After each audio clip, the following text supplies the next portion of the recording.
오늘 함께 나누실 하나님의 말씀은 요한복음 11장 1절부터 4절까지의 말씀입니다.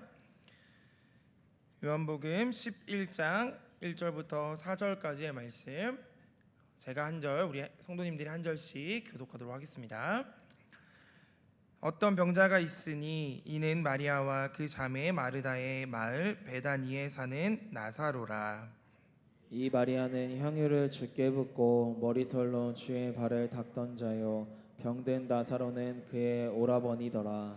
이에 그 누이들이 예수께 사람을 보내어 이르되 주여 보시옵소서, 사랑하시는 자가 병들었나이다 하니, 예수께서 들으시고 이르시되 이 병은 죽을 병이 아니라 하나님의 영광을 위함이요 하나님의 아들이 이로 말미암아 영광을 받게 하려 함이라 하시더라. 아멘. 시간 말씀을 위해서 잠시 기도하겠습니다. 사랑해 주님, 감사합니다. 오늘도 귀하고 복된 날 허락하여 주셔서 주님, 이 시간을 구별하여 주님 앞에 드리게 하신 것 너무나도 감사드립니다. 주님, 우리 성도들이 주님의 말씀을 사모하고 예배를 사모하는 마음으로 함께하였사오니 이 시간 주님께서 은혜 베풀어 주시고 주님이 주신 그 은혜로 주님 승리하며 살아가는 저희들의 삶이 될 수 있도록 함께하여 주시옵소서.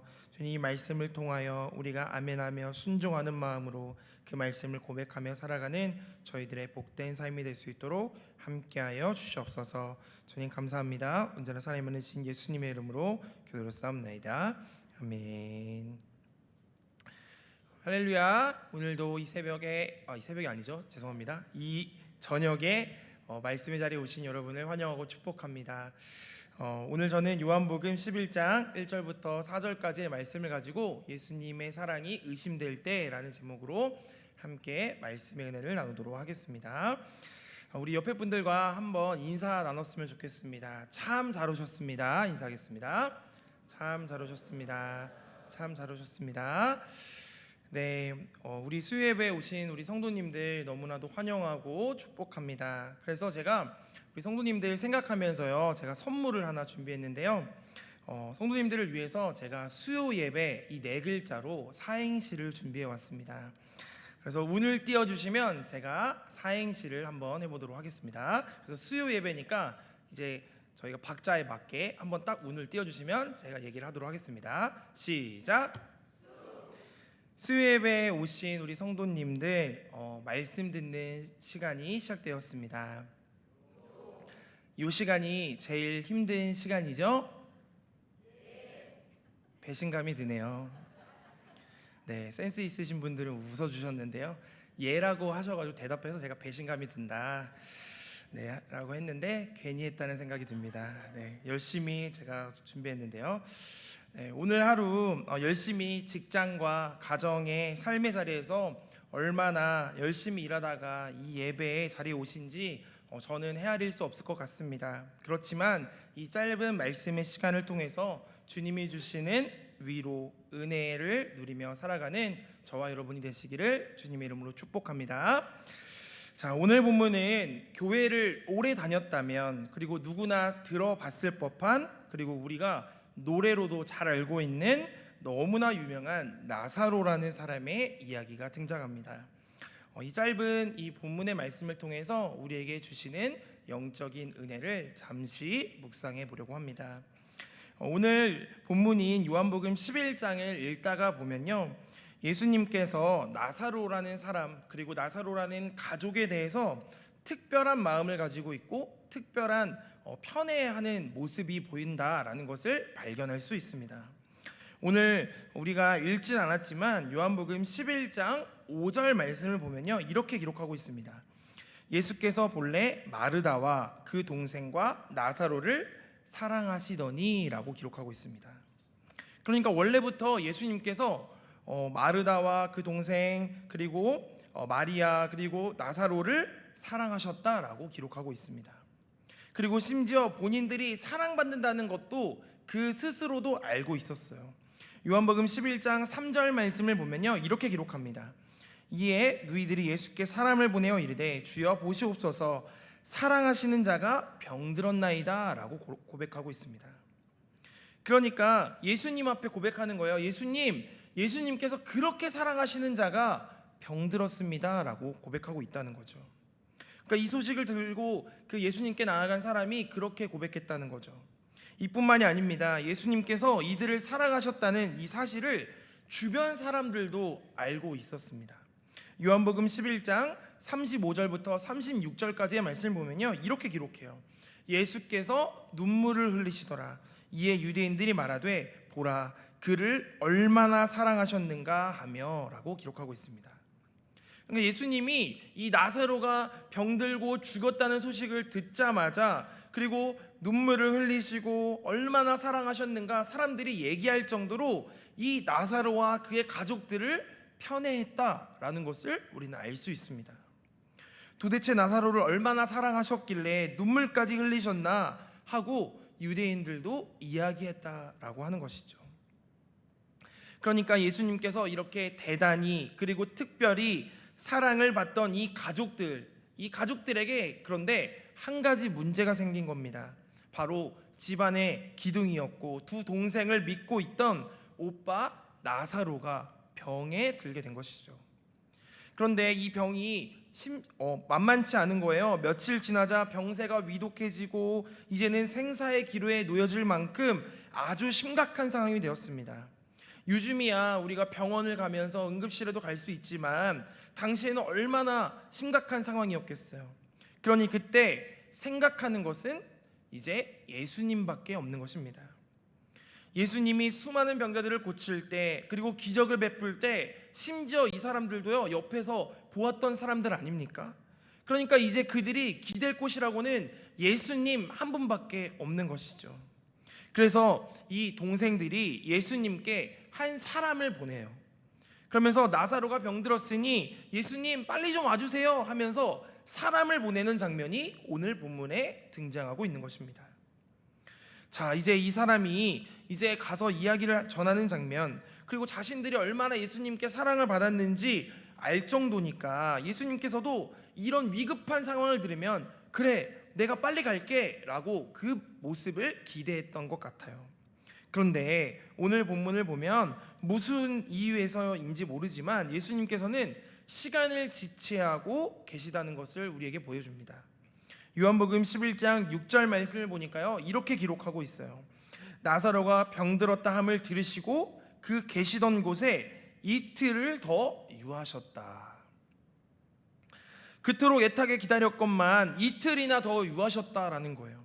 저는 사실 좀 이해가 되지 않았습니다. 아니 왜 예수님이 이렇게 나사로를 사랑하시고 그 가족들을 편애하셨으면 그 소식을 듣자마자 달려갔어야 하는데 왜 이틀이나 유하셨을까?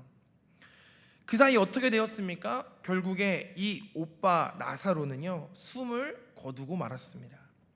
하는 수 없이 두 여동생은 장례를 치르고 그때까지도 예수님이 오지 않는 거예요.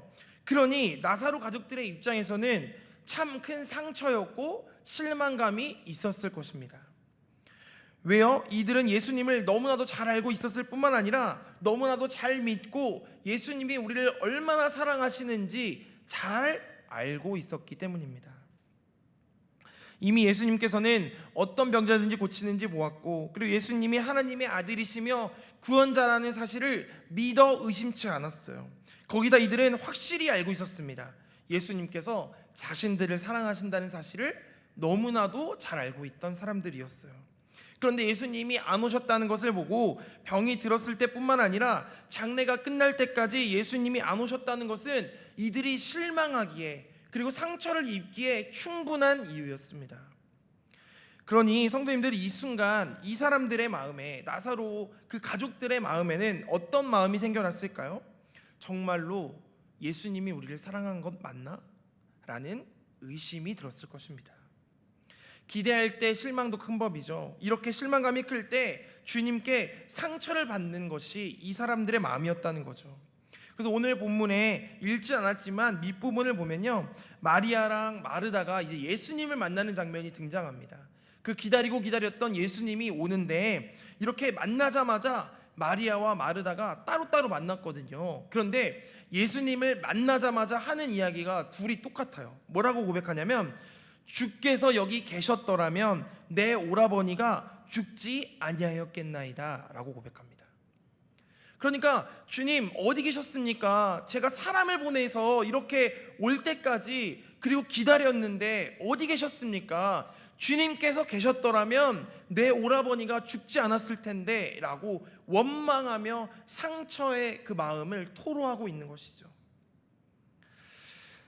예수님의 사랑을 많이 받은 사람, 그래서 예수님을 많이 사랑했던 사람, 그리고 또 예수님에 대해서 많이 알고 있던 사람, 그래서 예수님에 대한 믿음이 큰 사람, 이런 사람들이 어떻게 보면 이해할 수 없는 고난을 만날 때, 당할 때 더 큰 상처를 받게 된다는 것입니다. 아니, 예수님이 모든 병자를 고치셨잖아요. 아니, 내가 다 알고 있는데, 아니, 내가 다 보았는데, 그래서 내가 예수님을 열심히 믿고 사랑했는데, 그리고 예수님이 나를 사랑하신다면서요. 어떻게 이럴 수 있습니까? 지금까지 내가 믿어온 것이 잘못된 것은 아닐까? 예수님의 사랑이 의심되는 순간이 찾아오기 시작합니다. 예수님께서 사랑하는 사람이라면 모든 질병에서 지켜주시고, 그리고 혹시라도 질병에 걸렸더라도 고쳐주셔야 되는 것 아닌가? 라는 이런 인간적인 의심과 그런 아픈 상처들이 막 나오게 되는 것이죠. 이게 정상 아닙니까? 예수님께 사랑받았던 자가, 그것도 특별한 사랑을 받았던 자가 병들었다? 그래서 예수님을 찾았는데 예수님이 오기는커녕 며칠 동안 더 있다가 죽음을 맞이했다라는 이 나사로의 이야기는 보통 모순의 이야기가 아닐 수 없습니다. 우리가 생각할 때는 하나님을 너무 사랑했으면 하나님 기도하면, 하나님 구하면 하나님이 오셔서 바로 고쳐주셔서 깨끗해지는 이야기가 하나님의 역사하는 이야기인데, 하나님을 너무나도 사랑했던 이 사람이 죽게 된 이야기가 어떻게 이야기가 될 수 있겠어요? 이런 일을 당할 때 예수님의 사랑을 의심하지 않을 사람이 어디 있겠냐, 이 말입니다. 그런데 진짜로 우리를 실망시키는 더 큰 문제가 또 하나 있었습니다. 오늘 본문 우리가 읽었던 요한복음 11장 4절 말씀을 우리 한번 읽어보도록 하겠습니다. 오늘 본문 11장 4절 말씀입니다. 시작. 예수께서 들으시고 이르시되 이 병은 죽을 병이 아니라 하나님의 영광을 위함이요 하나님의 아들이 이로 말미암아 영광을 받게 하려 함이라 하시더라. 아멘. 나사로가 아프다는 소식을 이제 사람을 보내어 전했습니다. 그리고 예수님이 사랑하시던 그 사람이 병이 들었습니다. 다급하게 전했잖아요. 그런데 이 나사로의 소식을 가지고 온 이 사람에게 예수님이 그랬다는 거예요. 뭐라고요? 이 병은 죽을 병이 아니다. 그리고 하나님의 영광을 위함이다 라는 말을 했다는 거예요. 그리고 나서 그 소식을 전했던 사람이 이제 예수님의 그 소식을 듣고 돌아왔다라고 성경은 기록하고 있습니다. 요즘 사람들은요, 이 사람의 어떤 사람인지 나타낼 때요, 자신을 나타낼 때 성도님들도 아시지만 MBTI를 사용해서 자신을 표현합니다. 자신이 어떤 성격인지, 어떤 기질인지, 어떤 모습을 가지고 있는지 설명할 때 이 알파벳으로 4글자로 자신을 표현하는 시대에 살고 있어요. 여러분들이 저를 볼 때 이제 MBTI를 아시는 분도 있겠지만 저는요 ENFP라는 것을 가지고 있습니다. 그런데 ENFP가요 저랑 공교롭게도 심지혁 전도사랑 똑같아요. 우리 전도사님이랑 저랑 똑같아요. 그래서 행동하는 거나 생각하는 게 너무 비슷해서 놀랄 때가 있거든요. 그런데 저는 ENFP인데요, 저희 아내는요 ISFJ예요. 딱 들어도 알파벳이 많이 다르지 않습니까? 그래서 제가 봤을 때 아내랑 저랑 너무 다른 거예요. 그런데 가장 큰 차이를 보이는 이 MBTI 부분이 뭐냐면 바로 N이라는 부분과 S라는 부분입니다. N은요 인투이션이라는 상상력이라는 단어에서 나왔는데, 저는 N의 성향이 강해서 상상력이 엄청 풍부해요. 생각도 많이 하고 혼자 공상하는 시간도 많고 막, 그러니까 딴 생각이 되게 많아요. 네. 그런데 아내는요 센싱이라고 해서 S의 성향이 강한데 현실적입니다. 지극히 현실적이어서 막 앞에 모여지는 이 문제를 가지고 이게 중요한 거죠. 근데 저는 지금 앞에 문제가 있어도 막 다른 생각하면서 이거 별로 문제가 아닌 것처럼 행동한다는 거예요. 예를 들면 이런 겁니다. 만약에라고 하면서 저는 가정을 엄청 많이 하거든요. 그래서 어느 날 운전을 하고 가다가 제가 이제 막 가게들을 지나가면서 갑자기 이런 생각이 드는 거예요. 그래서 아내한테 이런 거죠. 여보, 만약에 우리가 목회 안 하면 우리가 어떤 장사하면 잘할 것 같아요? 나 진짜 장사 잘할 수 있을 것 같은데, 막 이런 얘기를 하는 거예요. 그래서 내가 음식점 하면 내가 서빙 알바도 많이 해봤으니까 막 지금 이 성격으로 장사하면 잘할 것 같지 않습니까? 그래서 동의를 안 하시는데 제가 장사를 안 하도록 하겠습니다. 근데 어쨌든 가정을 하는 거죠. 그래서 막 내가 음식점 하면 잘할 자신 있어요. 그리고 서비스업 하면 고객들이 얼마나 좋아할까 그러면서 제가 혼자서 이런 상상의 나래를 펼치는 거죠. 어떤 장사하면 좋을까 막 물어봐요. 근데 저는 되게 들떠서 아내한테 물어보는데 아내가 이렇게 대답합니다. 우리가 아직 부족하다면서 목회를 잘 배워야지 무슨 장사예요? 라고 얘기하는 거죠.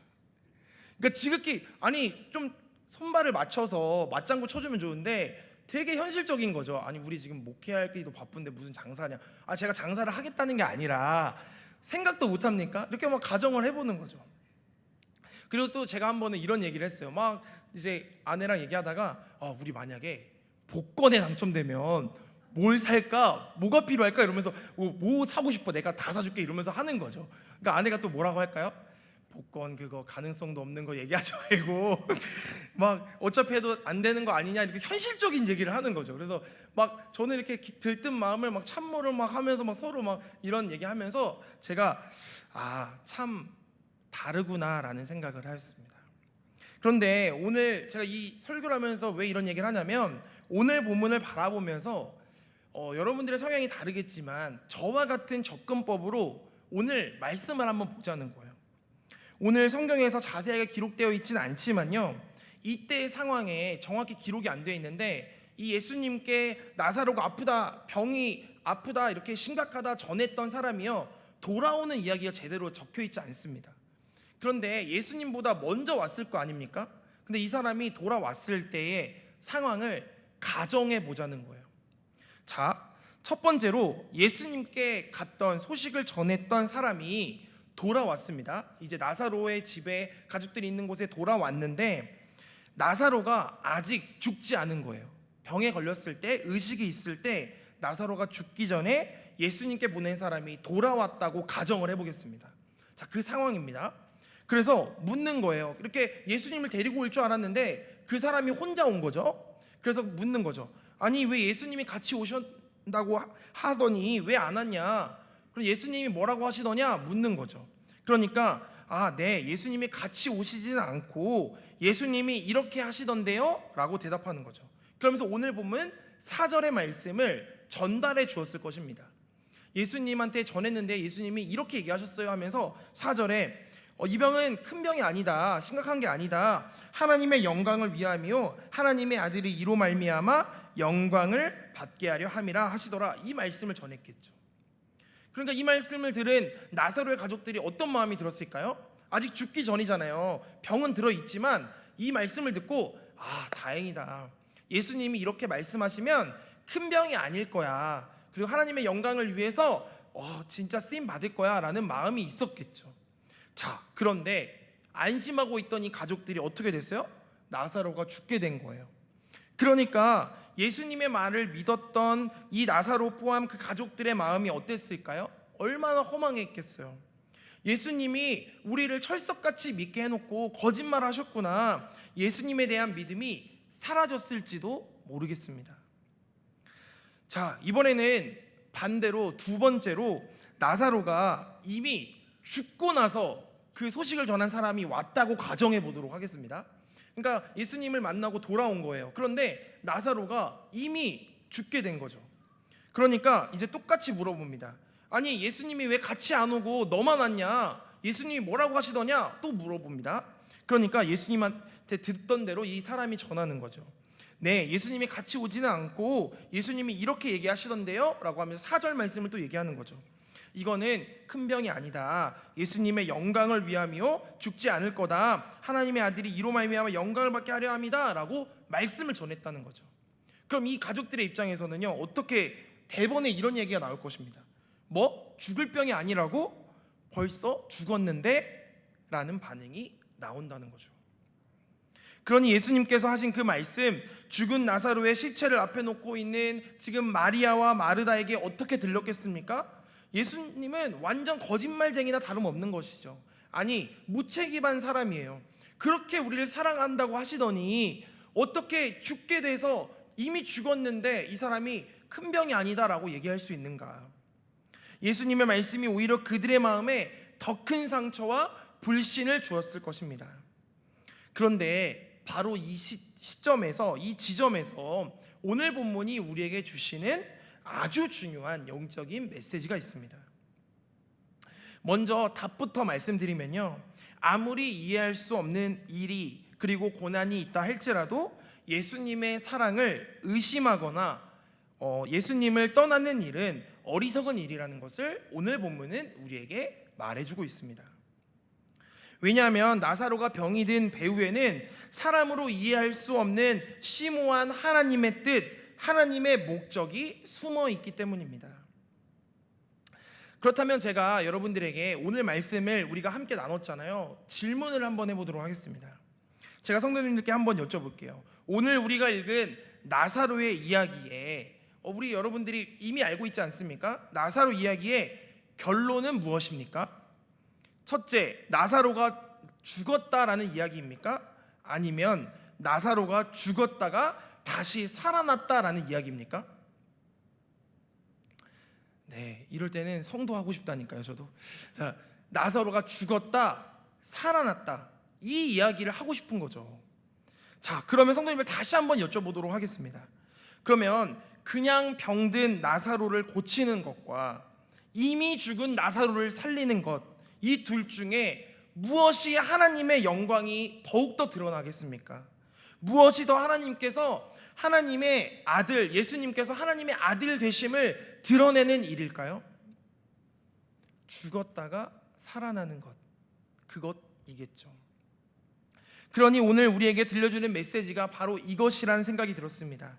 우리가 의지하는 하나님의 말씀이 도무지 우리의 현실과는 관계없고 허황된 거짓말처럼 들릴 때가 너무나도 많다는 거예요. 예수 믿어도 소용없구나 라는 마음이 들 때가 너무나도 많다는 거예요.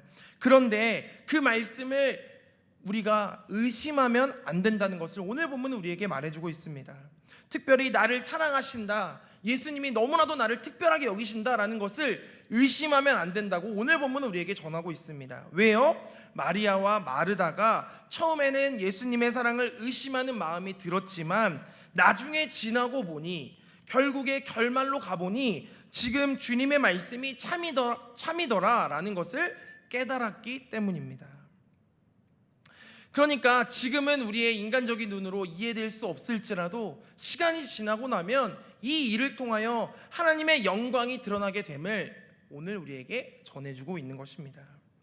이 병은 죽을 병이 아니라 라는 이 말 그대로 나사로가 살아났을 뿐만 아니라 하나님께서 영광 받으신다라는 말씀 그대로 나사로의 가족뿐만 아니라 모든 사람들에게 하나님께 영광을 돌리는 역사를 모든 사람들이 목격하게 된 것입니다. 그러니까 이 한 사람 나사로가 아팠다, 그냥 나음을 받았다라는 이야기로 끝났으면 그냥 나사로와 가족들만 기뻤을 거예요. 그런데 나사로가 죽고 나서 다시 살아난 이 이야기가 이 주변 사람들에게 영향을 끼쳤다는 거예요. 야, 저 가족 정말 하나님이 사랑하시는구나에 멈추는 것이 아니라 정말 하나님이 사랑이시구나, 정말 하나님이 살아계셔서 하나님은 능치 못한 것이 없구나라는 것을 증명하게 되었다는 것입니다. 사랑하는 성도 여러분, 우리의 삶에 이같이 고난이 찾아올 때, 문제가 찾아올 때가 있을 것입니다. 질병의 문제, 자녀의 문제, 관계의 문제, 사업의 실패, 수많은 문제들이 있을 때마다 마치 마리아와 마르다가 주님 앞에 매달렸던 것처럼 주님이 계셨더라면 내가 이렇게 무너지지 않았을 텐데, 주님이 내 곁에 있었더라면 내가 이렇게 아프지 않았을 텐데 라고 애통하며 주님 앞에 실망하는 마음, 의심하는 마음을 토로할지도 모르겠습니다. 그런데 예수님을 기다리면서 실망하고 예수님의 사랑이 의심될 때에도 하나님의 사랑은, 하나님의 계획은 우리를 향하여 계속되고 있는 줄로 믿습니다. 그래서 이사야 30장 18절을 보면요, 이렇게 고백합니다.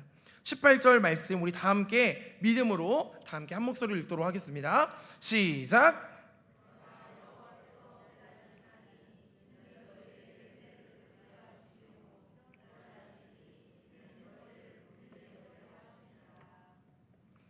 아멘.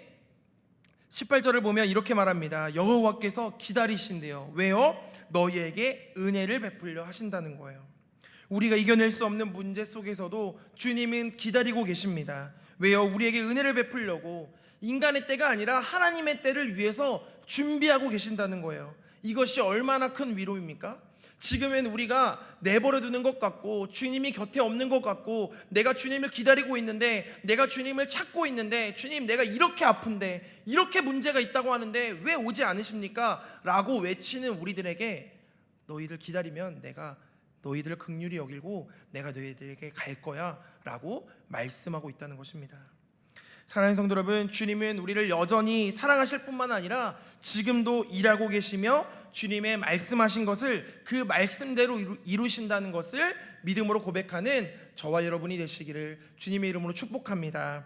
그래서 주님께서 영광 받으실 가장 위대하고 오묘한 방법을 믿으며 그 일하신다는 것을 기억하면서 예수님의 사랑을 의심하는 것이 아니라 오늘도 더욱더 주님의 사랑을 우리가 경험하고 믿음으로 그 사랑을 고백하며 살아가는 저와 여러분의 오늘 하루의 한 날이 되시기를 주님의 이름으로 축복합니다. 기도하겠습니다.